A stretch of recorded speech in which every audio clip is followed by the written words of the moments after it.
Hi അസ്സലാമു അലൈക്കും. ഇന്ന് ചെറിയൊരു സർപ്രൈസ് വീഡിയോ ആണ് കേട്ടോ. എൻ്റെ മോൻ 9ാം ക്ലാസ് കഴിഞ്ഞ് ഇനി 10ാം ക്ലാസ്സിലേക്കാണ്. അപ്പോൾ ഇക്കൊല്ലം ട്യൂഷന് വിടാമെന്ന് വിചാരിച്ചിട്ടുണ്ട്. 10ാം ക്ലാസ്സുകാർക്കുള്ള ട്യൂഷൻ അവിടെ സ്റ്റാർട്ട് ചെയ്തിട്ടുണ്ട്. ആ ട്യൂഷൻ സെന്ററിലേക്ക് വീടിൻ്റെ അവിടെ നിന്ന് ഏകദേശം 2 കിലോമീറ്ററിലധികം ദൂരമൊക്കെ വരുന്നുണ്ട്. മോള് ഇനി 8ാം ക്ലാസ്സിലേക്കാണ്. അപ്പോൾ അവളെയും അവിടെ ചേർത്തിട്ടുണ്ട്. അവൾക്കും ക്ലാസ് തുടങ്ങിയിട്ടുണ്ട്.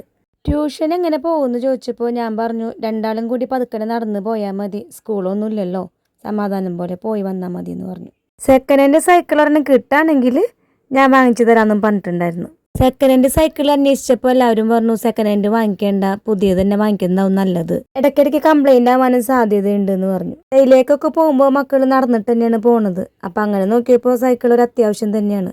മക്കളെ ട്യൂഷൻ കൊണ്ടുവന്നാക്കിയിട്ട് ഞാനും ഇത്തത്താട മോളും കൂടിയിട്ട് നേരെ സൈക്കിൾ ഷോപ്പിലേക്ക് പോയി. അത്യാവശ്യം കുഴപ്പമില്ലാത്തൊരു സൈക്കിൾ നോക്കി തന്നെ വാങ്ങിക്കുകയും ചെയ്തിട്ടാ. രണ്ടാളും ഒട്ടും പ്രതീക്ഷിച്ചിട്ടുണ്ടായില്ല ഞാനൊരു പുതിയ സൈക്കിൾ അവർക്ക് വാങ്ങിക്കുന്നുള്ളത്. 2 പേർക്കും പറഞ്ഞറിയിക്കാൻ പറ്റാത്തൊരു സന്തോഷമായിരുന്നു അവരുടെ മുഖത്ത്. പിന്നെ അപ്പം തന്നെ സൈക്കിൾ കൊണ്ടുപോയി അവനും പെങ്ങന്മാരും ഒക്കെ റൗണ്ട് അടിച്ച് കൊണ്ടുവന്നു. പിന്നെ എന്നെയും നിർബന്ധിച്ച് സൈക്കിളിൽ കയറ്റി ഒന്ന് റൗണ്ട് അടിച്ച് കൊണ്ടുവന്നു. മോൻ്റെ ചെറുപ്പത്തിൽ കുഞ്ഞു സൈക്കിളിൻ്റെ ബാക്കിലൊക്കെ ഇരിക്കാൻ പറയുമ്പോൾ ഞാൻ ഇരിക്കുന്ന പോലെ അഭിനയിച്ചൊക്കെ കാണിക്കുമായിരുന്നു. മോനൊക്കെ വലുതായിട്ട് അവൻ്റെ ബാക്കിലിരുന്ന് പോകുന്നതൊക്കെ അന്ന് ഞാൻ സ്വപ്നം കാണുമായിരുന്നു. ബൈക്കും കാറും ഒന്നല്ലെങ്കിലും ആ സൈക്കിളിൻ്റെ ബാക്കിലിരുന്ന് പോകുമ്പോൾ തന്നെ എൻ്റെ മനസ്സ് നിറഞ്ഞു.